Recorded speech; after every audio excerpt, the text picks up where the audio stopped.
देख रहे हैं स्पेशल रिपोर्ट न्यूज रूम से, आपके साथ मैं हूं अंजना ओम कश्यप। आज प्रधानमंत्री नरेंद्र मोदी ने 55 मिनट का भाषण दिया और एक वाक्य में अगर पूरी बात आपको बताएं तो इतना बिल्कुल साफ था कि प्रधानमंत्री का किसानों को लेकर स्टैंड बिल्कुल क्लियर है। उनकी बातों को सुनने वाले, समझने वाले पॉजिटिव या नेगेटिव तरीके से उसे देख सकते हैं, आंक सकते हैं, लेकिन एक बात साफ है कि सरकार किसानों से बात करने के लिए राजी है और प्रधानमंत्री ने यही इच्छा आज जाहिर की।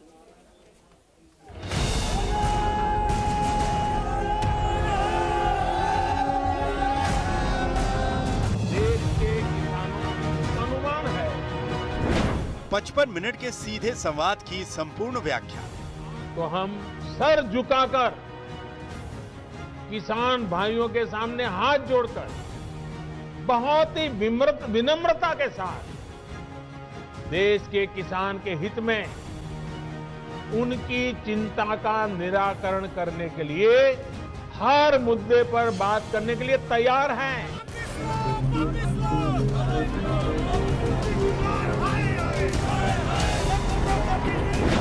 प्रधानमंत्री के भाषण पर किसानों का रिएक्शन। हमारा जो किसान है वो पंजाब से चल के दिल्ली आ जाता है, राजा हमारा दिल्ली में बैठा हुआ है, डिमांड हमारी जो है राजा से है, तो राजा का फर्ज है वो मध्य प्रदेश ना जाके दिल्ली किसानों से बात करे, सीधी बात करे ना। मोदी ने कितने % कंफ्यूजन दूर कर दिया। आप हमारी सरकार की नीयत को परख सकें, हमारे ट्रैक रिकॉर्ड को देख सकें, हमारे नेक इरादों को समझ सकें और इसी आधार पर मैं विश्वास से कहता हूं कि हमने हाल में जो कृषि सुधार किए हैं उसमें अविश्वास का कारण ही नहीं है, झूठ के लिए कोई जगह ही नहीं। मोदी क्यों बोले झूठ वाली जमात से संभलकर।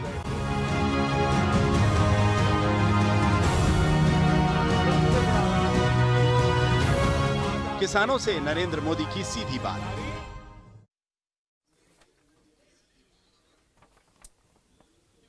और इस वक्त हमारे साथ सीधा मध्य प्रदेश के मुख्यमंत्री शिवराज सिंह चौहान जुड़ रहे हैं।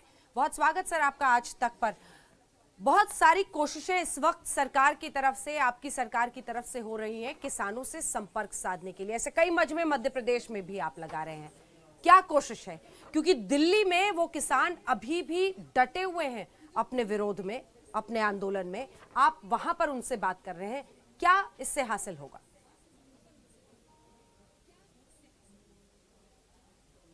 जाते हैं, भारतीय जनता पार्टी के नेता जैसे किसानों के बीच जाते हैं, क्या बाकी पार्टियों के नेता वैसे कभी गए हैं? और मैं तो स्वयं किसान हूं और इसलिए किसान कानूनों के बारे में भी, जब ये किसान कानून बने तब से हम सीधा किसानों से संवाद कर रहे हैं। और मध्य प्रदेश में मुझे कहते हुए प्रसन्नता है, मध्य प्रदेश का किसान हृदय और अंतरात्मा से ये मानता है कि सारे किसान, तीनों किसान कानून किसानों के हित में है। ये किसानों की आय बढ़ाएंगे, इनके बड़े दूरगामी परिणाम निकलेंगे और ये बात हम समझाने में किसान को सफल हुए हैं, क्योंकि वास्तव में है ही कानून ऐसे। अब प्रधानमंत्री नरेंद्र मोदी जी बहुत विजनरी नेता हैं, न केवल विजनरी लीडर है बल्कि विजन को जमीन पर उतारने का रोड मैप भी उनके पास है, इच्छा शक्ति भी उनके पास है, संकल्प शक्ति भी उनके पास है। और इसलिए मोदी जी ने यह फैसला किया कि किसान बंधक नहीं रहेगा कि वो मंडी में ही अपना अनाज बेचे। किसान अगर चाहे तो मंडी में बेचे, किसान चाहे तो मंडी के बाहर बेचे, घर पर बेचे, खेत में बेचे, एक्सपोर्टर को बेचे, फूड प्रोसेसर को बेचे, जो उसको ठीक कीमत दे, ठीक दाम दे, उसको बेचे। अब इसमें किसी को क्या आपत्ति हो सकती है? मध्य प्रदेश के किसान ये समझते हैं कि इससे तो प्रतिस्पर्धा मंडी और मंडी के बाहर बढ़ती है, तो किसान को दाम ठीक मिलते हैं। कॉन्ट्रैक्ट फार्मिंग कई राज्यों में पहले से भी होती आ रही है। अगर बोते समय फसल उसको ये पता चल जाए कि मुझको इस फसल के ये रेट मिलेंगे तो खेती जुआ नहीं रहेगी। अगर उसको फायदा तो वो कॉन्ट्रैक्ट फार्मिंग करेगा, मजबूरी नहीं है ये। और कीमत अगर बढ़ जाए तो उससे निकलने का भी रास्ता है उसको, जो कॉन्ट्रैक्ट उसने किया है। लेकिन व्यापारी पीछे नहीं हट सकता। इसलिए ये किसान के हित में है, ये मध्य प्रदेश का किसान समझता है। और लगातार हम मध्य प्रदेश के किसानों के बीच में जा रहे हैं, किसान सम्मेलन कर रहे हैं। आज भी 22,810 पंचायतों में, 52 जिलों में, 313 ब्लॉक हेडक्वार्टर्स पर, 237 मंडियों में, कृषि विज्ञान केंद्रों में लाखों लाख किसान जुटे और उन्होंने प्रधानमंत्री जी को सुना। मुख्यमंत्री जी, कृषि कानून लागू हो गए। मैं मध्य प्रदेश के अनुभव से ये समझना चाहती हूं कि क्या हो रहा है। दो जो सबसे बड़े मुद्दे हैं किसानों के, एक एमएसपी को लेकर, उस पर मैं बाद में चर्चा करूंगी। कॉन्ट्रैक्ट फार्मिंग का भी आपने जिक्र किया। क्या कॉन्ट्रैक्ट फार्मिंग को लेकर कुछ शिकायतें, कुछ कॉन्फ्लिक्ट रेजोल्यूशन की नौबत आ रही है इन नए कृषि कानूनों के लागू होने के बाद? कॉन्ट्रैक्ट फार्मिंग पर क्या बताएंगे? हाथ कंगन को आरसी क्या और पढ़े लिखे को फारसी क्या है, कहावत है। मध्य प्रदेश के होशंगाबाद जिले के पिपरिया तहसील में भोंखेड़े गांव की, भोंखेड़ी गांव के किसानों ने कॉन्ट्रैक्ट फार्मिंग की थी। ये धान उत्पादक किसान थे। इनके नाम भी मैं आपको बता रहा हूं। श्री ब्रिजेश पटेल, पुष्पराज पटेल, इनने 3,000 रुपया प्रति क्विंटल में एक फॉर्चून राइस कंपनी दिल्ली की थी, उससे कॉन्ट्रैक्ट फार्मिंग की थी। बोते समय राइस कंपनी पलटी और बाद में 3,000 देने से मुकरी, तो एसडीएम को शिकायत की गई। एसडीएम ने नोटिस देके कंपनी को बुलाया और 3,000 रुपया क्विंटल कंपनी को देने पर विवश होना पड़ा। अगर ये कानून नहीं होता और कंपनी पलट जाती तो किसानों को पास और कोई चारा नहीं होता, वो केवल लड़ते रहते। इसी तरह मध्य प्रदेश जिले के बड़वानी जिले के एक व्यापारी को सीमावर्ती महाराष्ट्र राज्य के धुलिया जिले के सिरपुर तहसील के ग्राम भटाने के किसान जितेंद्र पिता कत्थू वही द्वारा मक्का बेचा गया था, जिसका व्यापारी ने भुगतान नहीं किया था कीमत का। तत्काल इस कानून के तहत बुलाया गया, भुगतान करना पड़ा। वैसे ही पाटन में कृषि उपज व्यापार वाणिज्यिक अधिनियम 2020 के अंतर्गत कार्रवाई की गई जबलपुर जिले के।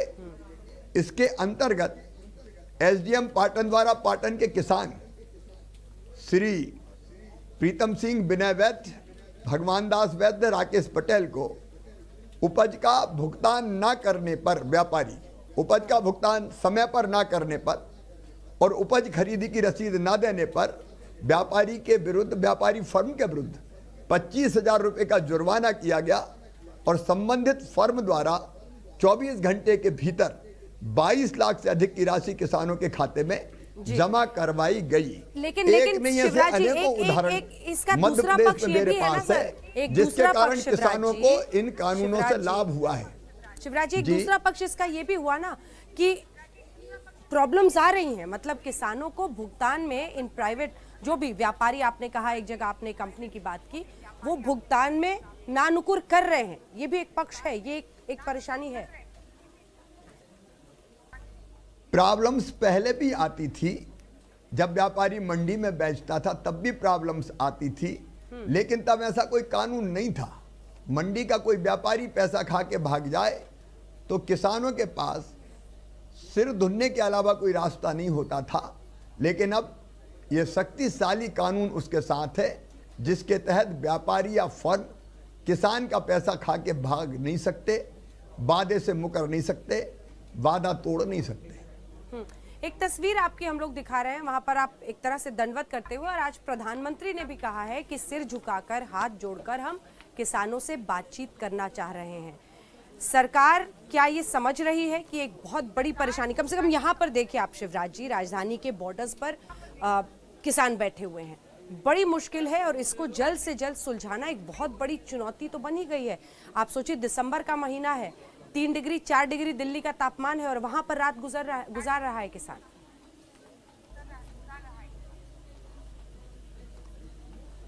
आवाज कट गई, नहीं आवाज कट गई। आवाज आ रही है आपको शिवराज जी? ने बीच में आपकी आवाज कट गई थी, कृपया फिर से दोहराइएगा। जी, एक तस्वीर हम आपकी दिखा रहे हैं कि आप भी झुककर दंडवत करते हुए एक तरह से किसानों के सामने। आज प्रधानमंत्री ने भी कहा सिर झुकाकर हाथ जोड़कर हम लोग चाहते हैं कि किसानों से बात करें। क्या वाकई एक बहुत बड़ी चुनौती बन गई है जिसमें किसानों को रीच आउट करना आप लोगों के लिए एक बहुत बड़ी चुनौती बन गई है? आप सोचिए 3-4 डिग्री तापमान है और ऐसे में किसान दिल्ली के बॉर्डर पर अभी भी रात गुजारने को मजबूर है। शिवराज जी, देखिए, किसान हमारे लिए भगवान के बाद दूसरे नंबर पर है। अन्नदाता किसान की हर तकलीफ दूर करने के लिए भारतीय जनता पार्टी की सरकार और विशेषकर हमारे प्रधानमंत्री नरेंद्र मोदी जी कटिबद्ध है। किसान तकलीफ में रहे, यह हमारे लिए सबसे बड़ी तकलीफ का कारण होता है। लेकिन जहां तक इस मुद्दे का सवाल है, मैं ये मानता हूं कि पूरे देश के किसान प्रधानमंत्री नरेंद्र मोदी जी के पीछे खड़े हैं। हमारे वो किसान भाई जिनको भ्रमित किया गया है, जिनको अगर कोई आशंका है, तो आज एक एक बात माननीय प्रधानमंत्री जी ने भी स्पष्ट की है। केंद्रीय कृषि मंत्री नरेंद्र सिंह तोमर जी ने भी हर एक बात को स्पष्ट किया है। इसके बाद भी अगर कोई शंका है मन में, तो समाधान के लिए संवाद ही एकमात्र रास्ता है। और जहां तक सरकार का सवाल है, संवाद के लिए सरकार हर समय तैयार है। जब तक एक भी किसान के मन में असंतोष रहेगा, हम संवाद के लिए तैयार रहेंगे। लेकिन कुछ ऐसे लोग जो नहीं चाहते कि समाधान निकले, वो आंदोलन में घुस के किसानों को भ्रमित करने का प्रयास कर रहे हैं। और जब कोई भ्रमित करने का प्रयास करे और ये कह दे कि नहीं बात ही नहीं करनी, तो रास्ता निकालना कठिन हो जाता है। आखिर वो भी तो किसान हैं जो करोड़ों की संख्या में है देश में, और जो किसान कानूनों का समर्थन कर रहे हैं। मैं तो प्रधानमंत्री नरेंद्र मोदी जी का अभिनंदन करना चाहूंगा कि छोटे किसानों की चिंता उन्होंने की। ये प्रधानमंत्री किसान सम्मान निधि का फैसला छोटे किसानों के लिए वरदान है। कब किसने छोटे किसानों के लिए सोचा था? क्या छोटे किसान किसान नहीं है? कोई भी किसान हो, उसके हित हमारे लिए सर्वोपरि है और संवाद के लिए हम सदैव तैयार हैं। उसी में से रास्ता निकलेगा। मैं अपील करता हूं जो किसान भाई जो वास्तव में किसान है उनसे कि अगर उनकी कोई दिक्कत है तो वो चर्चा करे, शंका है तो समाधान के लिए बात करे। सरकार तैयार है। मध्य प्रदेश में क्या अलग है जिसकी वजह से वहां के किसान इस आंदोलन का हिस्सा नहीं बन रहे? मध्य प्रदेश में कोई भ्रम नहीं है, क्योंकि किसान कानून किसान ढंग से समझ रहे हैं, उनका लाभ ले रहे हैं। अब ये कहते हैं कि मंडी बंद हो जाएगी। 6 महीना हो गया कानून लागू किए, एक भी मंडी मध्य प्रदेश में बंद नहीं हुई। वास्तविकता ये है कि मंडियां भी चल रही है और मंडी के बाहर भी किसान अपनी फसल बेच पा रहे हैं। अच्छी प्रतिस्पर्धा है, स्वस्थ प्रतिस्पर्धा है, और इसलिए कई जगह किसान को मंडी के बाहर अच्छे दाम मिल रहे हैं तो वो मंडी के बाहर अपनी फसल बेच रहा है। एमएसपी पे हम धान की खरीदी कर रहे हैं, लेकिन मैं ये भी बताना चाहता हूं कि एमएसपी पे धान की खरीदी के साथ साथ एमएसपी के ऊपर भी किसानों के धान के दाम बाहर मिल रहे हैं। किसानों का धान 3000 भी बिक रहा है, 2800 भी बिक रहा है, 2200 भी बिक रहा है, 2300 भी बिक रहा है। तो वो एमएसपी पे नहीं बेच रहे। वो एमएसपी पे ना बेच के जो व्यापारी या जो कंपनी उनको ठीक दाम दे रही है उसको बेच रहे हैं। ये फायदे किसान को सामने साफ दिख रहे हैं। और मैं तो किसान के बीच में ही रहता हूं। आखिर कौन सी पार्टी ऐसी है जिसके नेता ऐसे किसानों के बीच में जाते हो? इसलिए किसानों से लगातार संवाद के कारण भी, लगातार मिलने वाले लाभ के कारण भी कोई भ्रम की स्थिति आज नहीं बची है। आप कह रहे हैं कि कुछ लोग भ्रमित कर रहे हैं किसानों को। कौन भ्रमित कर रहा है? और अगर वो भ्रमित कर रहे हैं तो आप समझा क्यों नहीं पा रहे हैं? ये वही लोग हैं जो मैदान में मोदी जी का मुकाबला नहीं कर पाते। इनमें एक पार्टी वो है जो वर्षों से वकालत कर रही थी, वर्षों से, कि मॉडल एपीएमसी एक्ट आना चाहिए। तब जब चेयरपर्सन श्रीमती सोनिया गांधी यूपीए की होती थी, प्राइम मिनिस्टर श्रीमान मनमोहन सिंह जी होते थे, शरद पवार जी कृषि मंत्री होते थे, हमको कहा जाता था, मैं तब भी मुख्यमंत्री था, कि मॉडल एपीएमसी एक्ट लागू होना चाहिए। मंडी ये कानूनों में, कृषि कानूनों में सुधार बहुत जरूरी है। ये वही पार्टी है कांग्रेस जो 2019 के अपने इलेक्शन मैनिफेस्टो में इसकी जोरदार वकालत करती है। ये वही कांग्रेस है जो आश्वस्त करती कि हम कृषि कानूनों में सुधार करेंगे, लेकिन जैसे ही वो सुधार होते हैं ये यू टर्न ले लेती है ये कांग्रेस पार्टी। अब शरद पवार जी की पार्टी भी जुड़ गई है। अब आप तो ऐसा बिन पैंदी का लोटा है अरविंद केजरीवाल जी लागू हो गए किसान कानून वहां, और इसके बाद विधानसभा में कानून की प्रतियां फाड़ी जा रही है। अब ये यू टर्न नहीं है तो क्या है? ये पाखंड है, ये धोखेबाजी है। अगर लगा कि राजनीतिक जमीन हमारी खिसक चुकी है तो किसानों के कंधे पे बंदूक रख चला के हम अपनी राजनीतिक जमीन पुख्ता करने की कोशिश करें, लेकिन झूठ के आधार पर कभी भी किसी की राजनीतिक जमीन मजबूत नहीं होती। ऐसे अनेकों लोग हैं, वामपंथी मित्र हैं, जिनकी जमीन कहीं बची नहीं। ऐसे लोग भी हैं जो भारत विरोधी गतिविधियों में संलग्न रहते हैं और जो किसान कानूनों की आड़ में और ऐसी मांगे कर रहे हैं जो देश के हित में नहीं है, वो भी इसमें घुस गए। अब ऐसे लोगों को हम किसान कतई नहीं मान सकते। जो किसान है वास्तव में, उनके साथ हम खड़े हैं, उनसे हमेशा संवाद और चर्चा होगी। लेकिन ये लोग आंदोलन की दिशा बदल रहे हैं और गलत दिशा में ले जाने की कोशिश कर रहे हैं। ये किसानों के हितैषी नहीं है, ये देश के हितैषी नहीं है, ये केवल अपने स्वार्थों की सिद्धि के लिए काम कर रहे हैं। बहुत बहुत धन्यवाद आपका शिवराज जी। लेकिन इन किसानों को समझाना भी आपकी सरकार की चुनौती रहेगी, प्रधानमंत्री नरेंद्र मोदी की रहेगी। बहुत धन्यवाद आपका आज तक पर आने के लिए और तमाम सवालों का जवाब देने के लिए। अब आइए आपको दिखाते हैं प्रधानमंत्री नरेंद्र मोदी ने आज 55 मिनट के अपने भाषण में 3 बड़ी बातें कही। एक तो उन्होंने हाथ जोड़कर कहा कि हम सिर झुकाकर हाथ जोड़कर किसानों से बात करना चाहते हैं। दूसरा, जो सबसे बड़े भय हैं किसानों के, उन सबको उन्होंने एड्रेस करने की कोशिश की। उन्होंने कहा कि एमएसपी की गारंटी मेरी तरफ से, दूसरी तरफ कॉन्ट्रैक्ट फार्मिंग की वजह से आपको अपनी जमीन नहीं खोनी पड़ेगी। ये प्रधानमंत्री बार बार भरोसा दिलाते रहे।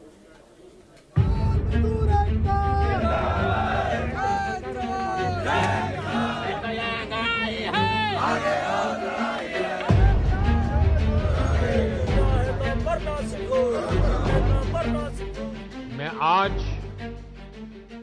देशवासियों के सामने, देश के किसानों के सामने, इन लोगों का कच्चा चिट्ठा भी देश के लोगों के सामने, मेरे किसान भाइयों बहनों के सामने आज मैं खुला करना चाहता हूं, मैं बताना चाहता हूं। प्रधानमंत्री नरेंद्र मोदी ने किसान आंदोलन पर नाराज किसानों को मनाने का जिम्मा अपने हाथों में ले लिया। अब तक तमाम मंत्री से लेकर नेता तक नाकाम रहे। आज किसान कानून को लेकर नरेंद्र मोदी ने सारे कंफ्यूजन को दूर करने वाली व्याख्या की। किसानों को सिर्फ मंडियों से बांधकर बीते दशकों में जो पाप किया गया है, ये कृषि सुधार कानून उसका प्रायश्चित कर रहे हैं। अब मोर्चा मोदी ने संभाला, किसानों से सीधे बात की। 55 मिनट में किसान सुधार कानून की clear picture point two point समझाई। 20 मिनट तक विपक्ष के छल में छेद किया। 10 मिनट में एमएसपी की गारंटी पर बोले। 10 मिनट मंडियों को लेकर जो कंफ्यूजन है उसे दूर किया। 8 मिनट कॉन्ट्रैक्ट फार्मिंग की पूरी एबीसीडी समझाई तो 7 मिनट में अपनी नीति और नीयत समझाई। सबसे पहले प्रधानमंत्री नरेंद्र मोदी की सबसे बड़ी बात को गौर से सुनिए। मैं सभी राजनीतिक दलों को हाथ जोड़ के कहना चाहता हूं, आप सारा क्रेडिट अपने पास रख लीजिए। आपके सारे पुराने घोषणा पत्रों को ही मैं क्रेडिट देता हूं, मुझे क्रेडिट नहीं चाहिए। मुझे किसान के जीवन में आसानी चाहिए, समृद्धि चाहिए, किसानी में आधुनिकता चाहिए। आप कृपा करके देश के किसानों को बरगलाना छोड़ दीजिए, उन्हें भ्रमित करना छोड़ दीजिए। कृषि सुधार कानून का विरोध कर रहे किसानों का क्रोध कम करने के लिए मोदी ने किसानों को सबूतों के साथ हिस्ट्री याद दिलाई। उन लोगों से जवाब मांगना चाहिए जो पहले अपने घोषणा पत्र में इन सुधारों की सुधार करने की बात लिखते थे, वकालत करते थे और बड़ी बड़ी बातें करके किसानों के वोट बटोरते रहे, लेकिन अपने घोषणा पत्र में लिखे गए वादों को भी पूरा नहीं किया। नरेंद्र मोदी ने एक आंकड़ा किसानों के सामने रखा। एक आंकड़े से मोदी ने अपनी नीति और नीयत को समझा दिया। 10 साल में यूपीए राज में सिर्फ 50,000 कर्ज माफ, 10 साल में एनडीए 7.50 लाख करोड़ किसानों को देगी। हमारी नीयत में गंगा जल और मां नर्मदा के जल जैसी पवित्रता भी देख रहा है। इन लोगों ने 10 साल में एक बार कर्ज माफी करके लगभग 50,000 करोड़ रुपए देने की बात कही। तो प्रधानमंत्री नरेंद्र मोदी की ये गुजारिश किसानों से एक तरफ कि वो बातचीत के लिए तैयार हो, दूसरी तरफ जिन्हें वो भ्रम बता रहे हैं उन सबको दूर करने की कोशिश। एक ब्रेक के लिए हम रुक रहे हैं, ब्रेक के उस पार आपको बताएंगे हाथरस मामले में गैंगरेप के उस मुद्दे पर आखिर सीबीआई ने। अब देख रहे स्पेशल रिपोर्ट, आपके साथ मैं हूं अंजना ओम कश्यप। हाथरस कांड में बड़ी खबर के साथ बुलेटिन की शुरुआत करेंगे क्योंकि 4 लोगों के खिलाफ सीबीआई ने हत्या, गैंगरेप और SC/ST एक्ट के धाराओं के तहत केस दर्ज किया है। उत्तर प्रदेश के हाथरस में जो गैंगरेप और हत्याकांड पिछले दिनों सुर्खियों में रहा था, उसमें सीबीआई ने आज शुक्रवार को चार्जशीट दाखिल कर दी है। इस मामले की AIO सीमा पाहुजा और सीबीआई के अफसर आज हाथरस जिला कोर्ट पहुंचे। सीबीआई ने SC/ST कोर्ट में चार्जशीट दाखिल की। कोर्ट ने चार्जशीट पर संज्ञान लिया है। सीबीआई ने 22 सितंबर को दिए गए पीड़िता के आखिरी बयान को आधार बनाते हुए चार्जशीट दाखिल की है और निर्णय कोर्ट के ऊपर छोड़ा है। आइए आपको सीधे लिए चलते हैं। अरविंद ओझा हमारे सहयोगी इसी खबर पर हमारे साथ जुड़ रहे हैं। अरविंद, पीड़िता का वो आखिरी बयान वही सबसे महत्वपूर्ण साबित हुआ और आज सीबीआई ने चार्जशीट दाखिल किया है। जी बिल्कुल, देखिए डाइंग डिक्लेरेशन को जो एजेंसी है वो बहुत महत्वपूर्ण मानती है। 22 तारीख को जो पीड़िता ने बयान दिया था उसको आधार बनाया, लेकिन उसके अलावा जो 4 आरोपी फिलहाल अलीगढ़ जेल में बंद है उनको सीबीआई की टीम गांधीनगर लेकर गई थी, जहां पर उनका लाई डिटेक्टर टेस्ट हुआ था। उसकी FSL रिपोर्ट जो है वो भी अदालत में दाखिल की गई है, चार्जशीट का हिस्सा है वो। उसके अलावा कई जो इन्वेस्टिगेशन किए थे सीबीआई टीम, कई लोगों से जो बयान लिए थे उन बयानों को आधार बनाया गया। तकरीबन 2000 की ये चार्जशीट है। जो चारों आरोपी है, रामू, संदीप, लौकुश और रवि, इनके खिलाफ चार्जशीट दाखिल की गई है। IPC सेक्शन 302 हत्या, 376D गैंगरेप, इन तमाम धाराओं में। उसके अलावा ST/SC एक्ट भी लगाया गया है। आपको बताऊं कि जो हाथरस की जिला अदालत में ST/SC कोर्ट है उसमें सीबीआई ने चार्जशीट दाखिल की है। तो कुल मिलाकर जो चारों आरोपी जो यूपी पुलिस ने पकड़े थे उनको आरोपी बनाया है। हालांकि यूपी पुलिस ने उस दौरान मना किया था कि किस तरह का रेप नहीं हुआ है। इसमें गैंगरेप की धारा जो है वो जोड़ी गई है। चार्जशीट दाखिल की गई। आज दोपहर के वक्त कोर्ट ने संज्ञान लिया है। अगली सुनवाई 4 जनवरी को होगी। अंजना, बड़ी खबर यह है अगली सुनवाई 4 जनवरी को होगी, लेकिन उस परिवार के लिए एक इंसाफ की आस जरूर जगी है क्योंकि वो लगातार सामने आते रहे। कई जगहों से उनका विरोध हुआ लेकिन वो अपनी बात पर अड़े रहे और वो डाइंग डिक्लेरेशन वही सबसे महत्वपूर्ण हुआ।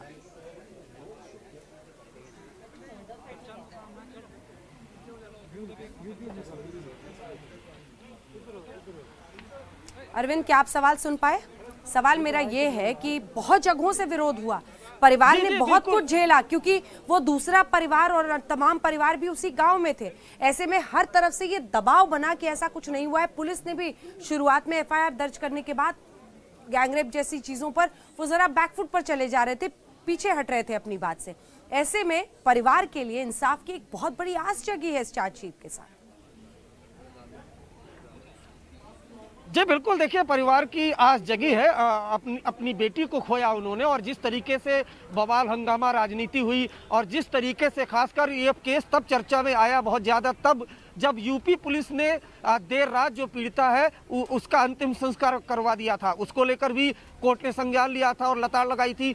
तो शुरुआत से जो यूपी पुलिस की खामी थी इस पूरे मामले में जांच में वो भी सवालों के घेरे में थी। लेकिन आज जब चार्जशीट दाखिल हुई अंजना, तो उस वक्त जो पीड़िता के भाई हैं उनकी भाभी वो अदालत खुद पहुंचे थे। जब हमसे पूछा कि क्या आपको किसी ने बुलाया है तो उनका कहना था कि नहीं, हम खुद आए हैं। और उसके बाद वो काफी भावुक भी हो गए। उनका कहना था कि अब इंसाफ की आस जगी है। लेकिन इसमें जिस तरह की खामियां यूपी पुलिस ने जांच में दिखाई थी वो भी सवालों के घेरे में था। लेकिन बहरहाल जो चारों आरोपी हैं जिनको पहले से यूपी पुलिस ने गिरफ्तार कर लिया था उन चारों के खिलाफ चार्जशीट दाखिल हुई है।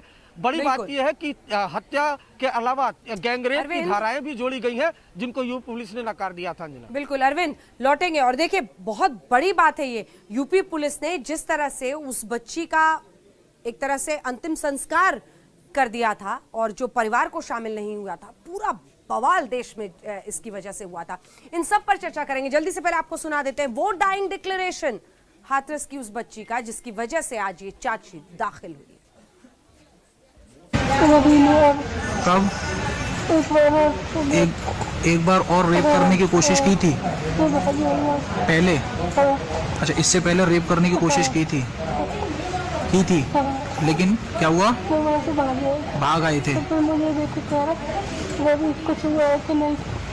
कुछ हुआ कि नहीं?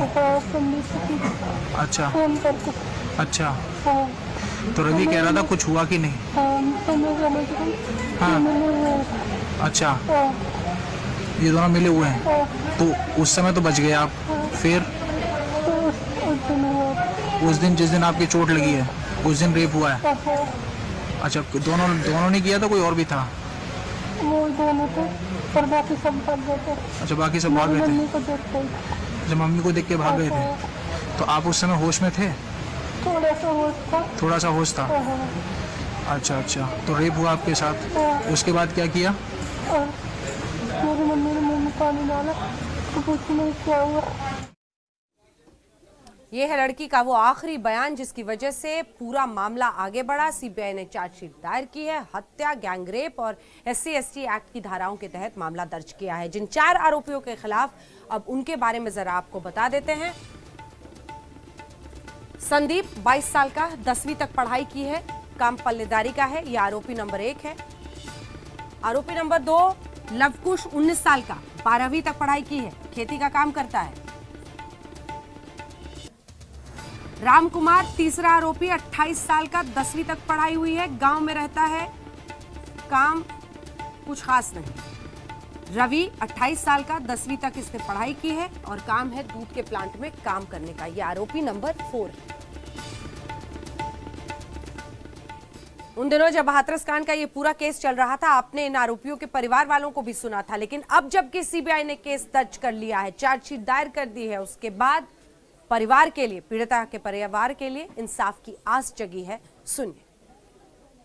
ने आज चार्जशीट दर्ज कर ली है हाथरस मामले में और अभी कोर्ट के बाहर पीड़िता के परिवार वाले हैं। हम बात करेंगे इनसे और जानेंगे। चार्जशीट में रेप के, गैंग रेप के और मर्डर के चार्जेस लगाए गए हैं चारों आरोपियों के अगेंस्ट। हम बताएंगे यहाँ पर परिवार वाले। मैडम, जैसे हम पहले भी बात कर रहे थे आपसे, आज सीबीआई ने चार्जशीट दर्ज की है, उसमें बहुत ही कड़े सेक्शंस लगाए गए हैं, रेप के सेक्शन लगाए हैं, मर्डर के सेक्शन लगाए हैं। क्या आप सोच रही हैं इस वक्त? मैम, जो उनकी आवाज है वो छुपी नहीं है, रुकी नहीं है। जो उनकी मरती हुई आत्मा ने जो आवाज निकाली है ना, तो वो आज वो पूरी होने जा रही है। वो आज शुरुआत हुई है, इस लड़ाई की बस शुरुआत है इस जगह से। आप भावुक हैं इस वक्त? आप संतुष्ट हैं जिस तरीके से सीबीआई ने इन्वेस्टिगेशन किया है? हाँ है ऐसा, मगर उतना नहीं है। जब जिस दिन पूरा न्याय मिलेगा उस दिन शायद हम लोगों को खुशी मिलेगी, मगर खुशी नहीं होगी वो, क्योंकि उनके लिए हम लोग कुछ भी कर नहीं पाए, इसलिए वो खुशी नहीं होगी। जैसे कि हमारे भारत में और भी बेटियां हैं ना, उनके लिए ये लड़ाई हम लोग लड़ रहे हैं, क्योंकि वो तो हमारे बीच रही नहीं है अब। मगर उनकी उस रख के ये आगे की जो बेटियां हैं उनके लिए, अब मेरे परिवार में खुद 3 बेटियां हैं, मैं उनके लिए ये लड़ाई उनके लिए आगे बढ़ के आई हूँ। कई सारी दलीलें कसी गई, ये कहा गया कि परिवार कुछ और कह रहा है, आपकी बातचीत हुई, कई सारी चीजें कही गई। आज उन सब चीजों पर अंत लगता है सीबीआई की इस चार्जशीट से? क्या लगता है आपको? हाँ मैम, जो भी है, जो आज उन्होंने जो भी रिपोर्ट सबमिट किया, जो भी हुआ है, वो जो कुछ हो रहा है वो अब सही हो रहा है। ये सब सीबीआई की जांच इन्हीं लोगों ने लगाई थी। अब पूरा एकदम साफ हो गया, क्लियर हो गया कि परिवार की तरफ से बोल रहे थे ये लोगों ने ये किया है, ये किया, झूठ बोल रहे, सच बोल रहे हैं। अब जो तुम्हारा किया हुआ वो पूरा हो रहा है। हम लोग इस चीज से खुश हैं, हम लोगों को दुखी नहीं है हम लोग कि चलो ये इन्होंने सीबीआई जांच क्यों लगाई, ऐसे क्यों किया। चलो तुमने अपने मन में जो भावना थी पूरी कर ली है ना, तो खुश रहिए, मगर इस चीज से हम लोग, हमारे परिवार के ऊपर कोई भी ये नहीं है कि हम लोग मतलब बना कर रहे थे, ये कर रहे थे, अब ये भी करके आजमा लिया ना, ये भी कुछ नहीं कर पाए वो, क्योंकि जिस चीज में सच्चाई हो ना वो कभी छुपती नहीं है। और यूपी पुलिस ने जिस तरीके से पूरी केस की हैंडलिंग की थी, क्या कहेंगे उस बारे में? क्या आप संतुष्ट थी कि सीबीआई तक इन्वेस्टिगेशन गई और आज इस मुकाम पर आके आपका परिवार खड़ा है कि एक तरीके से न्याय दिख रहा है मिलता हुआ?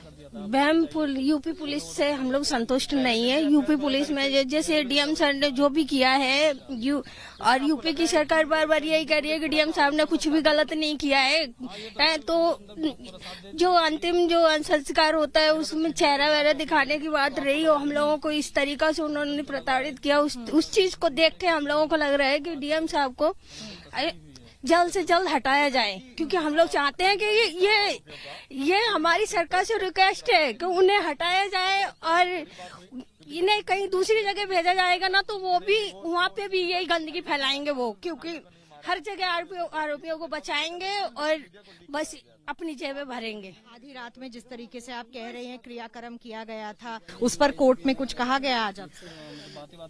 नहीं, आज हम लोग अपनी मर्जी से आए थे इस जगह पे, और वो तो सारी दुनिया में को खबर है कि जो भी हुआ है वो सब गलत, तो हम लोगों के साथ में गलत हुआ है, होता ही चला आ रहा है, और अब जाके थोड़ा सा ऐसा लगा है कि हाँ अब जो होगा वो सब कुछ सही हो रहा है। लगता है इससे आगे जो होगा वो सही होगा, सब सही होगा ऐसा लगता है। एक परिवार है, आपने एक बेटी खोई है, 4 आरोपी हैं, उनको अभी कड़ी सजा मिलने की यहाँ पर सीबीआई ने चार्जशीट दर्ज की है। घर जाएंगी आप, अपनी माता से क्या कहना चाहती हैं? तो हम ही लोग बता सकते हैं कि उनकी कमी हमें कितनी परेशान कर रही है, कि सार से ज्यादा हम दोनों महसूस कर रहे हैं इस परिवार में उनकी कमी को। कि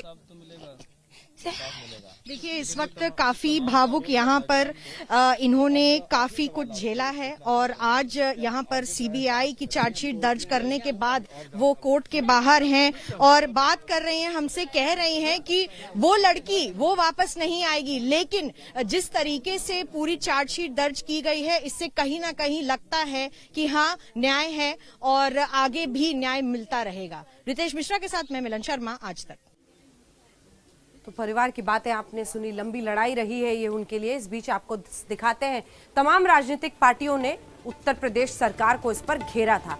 अब प्रियंका वाड्रा ने इस पर ट्वीट किया है और अखिलेश यादव, दोनों ने ही ट्वीट करके, एक तरफ प्रियंका वाड्रा ने इसे सत्यमेव जयते कहा है, एक तरफ सरकार संरक्षित अन्याय था, दूसरी तरफ परिवार की न्याय की आस थी। पीड़ित का शव जबरदस्ती जला दिया गया, पीड़ित को बदनाम करने की कोशिश हुई, परिवार को धमकाया गया, लेकिन अंततः सत्य की जीत हुई, सत्यमेव जयते।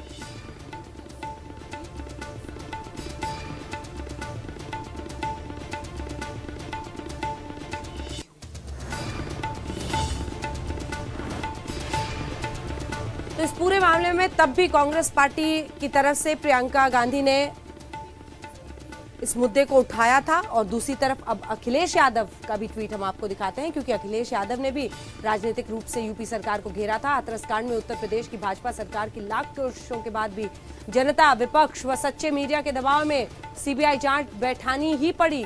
अब पीड़िता के अंतिम बयान के आधार पर चारों अभियुक्तों के खिलाफ चार्जशीट दाखिल हुई है। भाजपा सरकार से बिना लड़े कुछ भी नहीं मिलता, ना इंसाफ ना हक।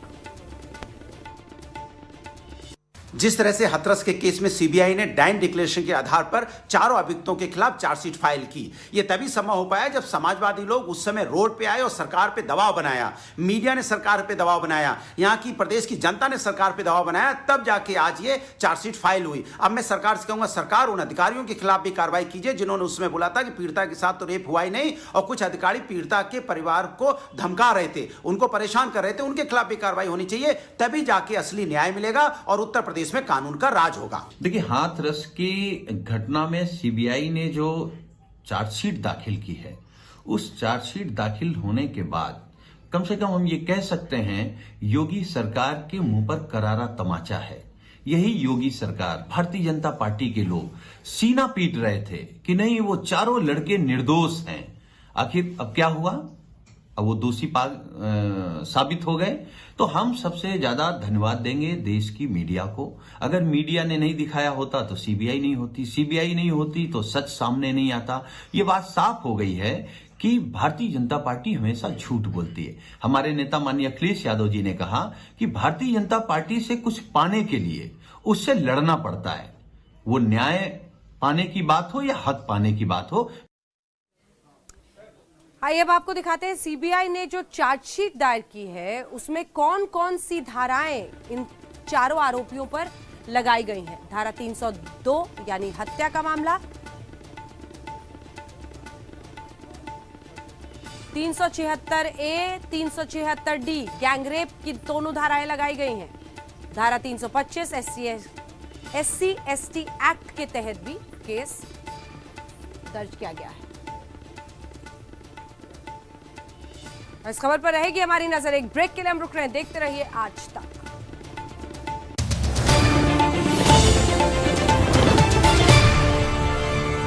नमस्कार, मैं हूं अंजना ओम कश्यप। हमें उम्मीद है ये वीडियो आपको पसंद आया होगा। लेटेस्ट खबरों के लिए यूं ही देखते रहिए आज तक, और इस वीडियो के पसंद आने पर लाइक, शेयर एंड सब्सक्राइब करना ना भूलें।